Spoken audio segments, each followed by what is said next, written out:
26 নম্বর জাল হাদিস। 26 নম্বর জাল হাদিস হলো আল্লাহ রসুল সাল্লাল্লাহু আলাইহি ওয়াসাল্লাম একদিন ফাতেমার বাড়িতে গেছেন, মা ফাতেমার বাড়িতে যাই দেখেন যে হাসান হোসেন কাঁদতেছে। হাসান কান্দে, হোসেন কান্দে, কান্দে মা ফাতেমা, সবাই কাঁদতেছে। কি ব্যাপার? তো আজকে 3 দিন ধরে হাসান হোসেন কিছু খাইতে পারে নাই, অভুক্ত অবস্থায় আছে। তারপরে মা ফাতেমাও কান্দে, আলীও কান্দে, সবাই কাঁদতেছে। আল্লাহ রসুল সাল্লাল্লাহু আলাইহি ওয়াসাল্লাম তখন এই ক্ষুধা মিটানোর জন্য এক ইহুদির বাড়িতে গেছে কাজ করতে। ইহুদির বাড়িতে কাজ করতে যাই, ইহুদি আল্লাহ রসুলকে মারছে।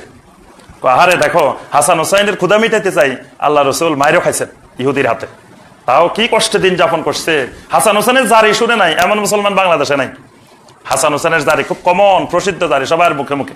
অথচ একেবারে সনদবিহীন সম্পূর্ণ মিথ্যা কথা যে হাসান হোসেন ক্ষুধায় রয়েছে, আল্লাহ রসুল সাল্লাল্লাহু আলাইহি ওয়াসাল্লাম কাজ করতে গেছেন ইহুদির বাড়িতে, ইহুদি মারছেন, এই জাতীয় যত বানোয়াট কাহিনী আছে এগুলো সব মিথ্যা কথা।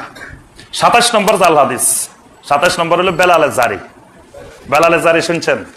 বেলাল আর রাবিয়া বসরির ঘটনা। কোথায় কোন আমলে বেলাল